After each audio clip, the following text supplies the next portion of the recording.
Hello, welcome back to Comic Pressing 101. Now that we have went through, I think about 10 or 11 pressing video, I can now move on to perhaps the most difficult topic as well as controversial topic. Some of you may have guessed already, moisture. But before I go deep into it, this is going to take multiple videos, so hang on to your hat, okay? It's not going to be something that can be talked about in 10 minutes.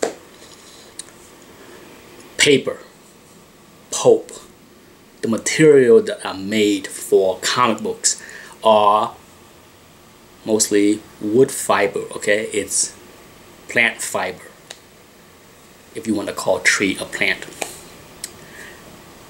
Cotton shirt, cotton fiber, okay?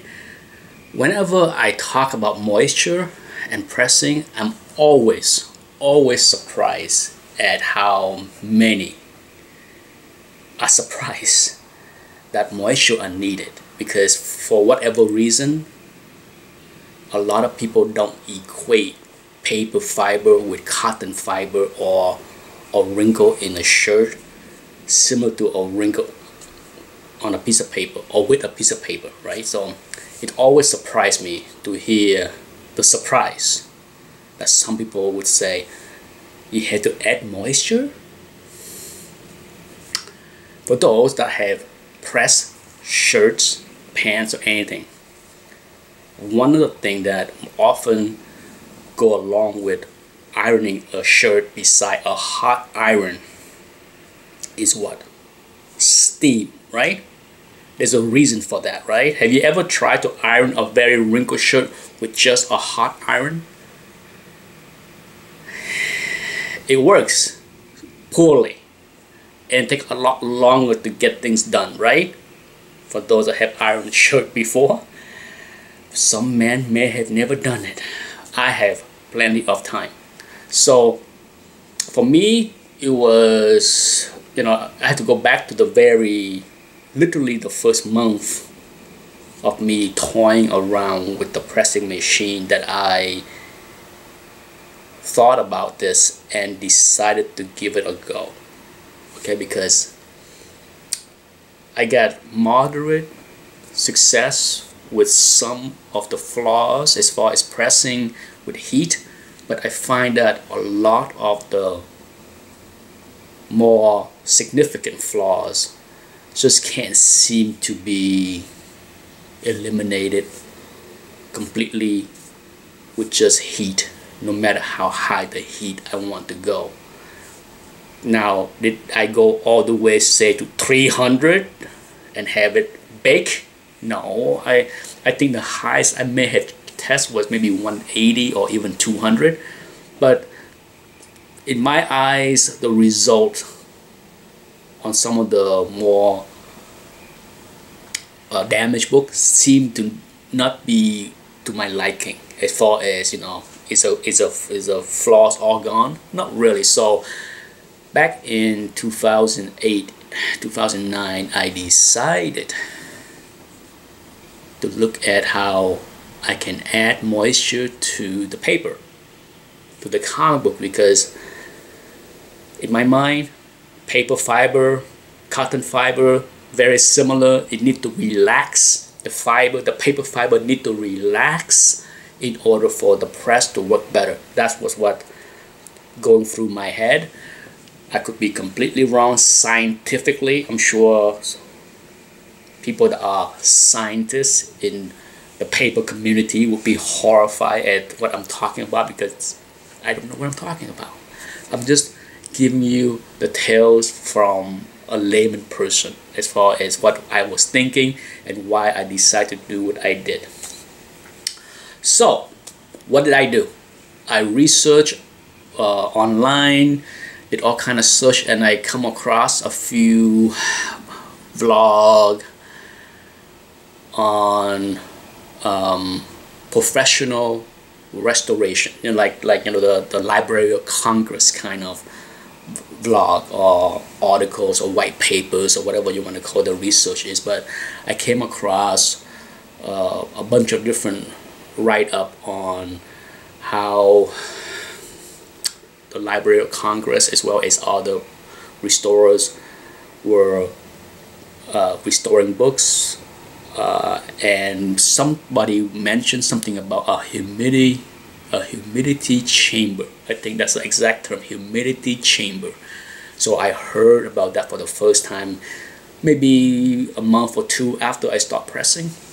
So right away I'm like, aha, humidity chamber. So I test around a couple different things, and I'm not going to replicate what I did, but it's pretty simple. I have a big tub, a plastic tub with a lid.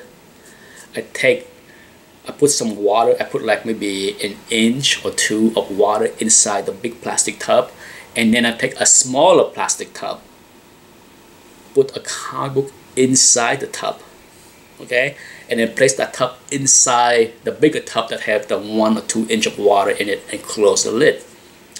And I observe for a few hours, and an hour or two seemed like nothing happened. Literally, I barely see the cover barely curl a little bit after like 2 hours, barely. And then I start to leave it in there longer to see what happened. Of course, the tougher, thicker the paper, the cover, the less I see as far as the effect of the humidity chamber, unless I leave it overnight, right? The thinner covers of the 80s, mid 80s, late 80s, really thin one, early 80s, they tend to change the fastest when it comes to the humidity chamber. I can literally put it in there for 2 or 3 hours, and I can definitely see the cover become a little wavy. Okay, so that's how the humidity chamber worked for me. And from that, I started to press a few books after I placed it in the humidity chamber, and I got better results. Okay, no doubt. If you have never tried, if you have never pressed before, if you have never used any kind of humidity chamber, I encourage you to give this a shot. If you have a plastic tub around big enough to put another plastic tub inside, that's all you need. Okay, that's all you need. Put in 1 or 2. One of the things that I experiment even more, that I find work even more, was hot water, steaming hot water. Okay, and that was the beginning of me put 2 and 2 together as far as steam is the best and most effective methods. So after I tested out for a while with regular water, I decided, what happened if I put in hot water with a little steam in there? Sure enough, I pour in boiling hot water in the tub, put the smaller tub with the comic book inside, close the lid. Literally 20 minutes later, a lot less than 3 hours or overnight, I open the lid and I see the same kind of impact on the cover of the books. Okay, and that was the beginning of me saying, perhaps steam is a faster, more effective method in adding humidity to books before a press. Okay, before I move on, let's just end the video right now, right here. And I want those that have never done this to try this on their own, to see what it is that they are seeing and observing. Once again, it is extremely helpful if you put something, if you have a big enough tub that you put inside one thing for a silver age book, one thing for a bronze age book, and one thing for a copper age book. Put all 3 books into one tub. Okay? And see for yourself over the same time frame, overnight if you have to, what does those 3 books look like? Okay, start out with 3 books in 3 different ages, nice and flat. Put them in the humidity chamber overnight, and you will see for yourself. Most likely, the one with the thinner cover, the copper edge, will be the one that have the most wavy impact compared to the silver edge, the thickest cover of them all, right? For sure, golden edge even thicker, and you might not even see anything if you put a golden edge inside that. Okay, but try that. Okay, this is, I want people to try it, to see it for themselves instead of me talking about it. Okay, try that with cold water. The next day, use 3 different books. Once again, nice and flat. Use 3 different books. This time, adding boiling hot water, and put the books in there. Close the lid and open that within 30 minutes, and see for yourself how quickly the hot, steamy water impact those 3 books compared to cold water. Okay? I'm sure a lot of people is not going to give it a shot, but for those that are willing to go through this lesson and test it out for me, let me know what you see. Okay, because this is how you will learn and how you will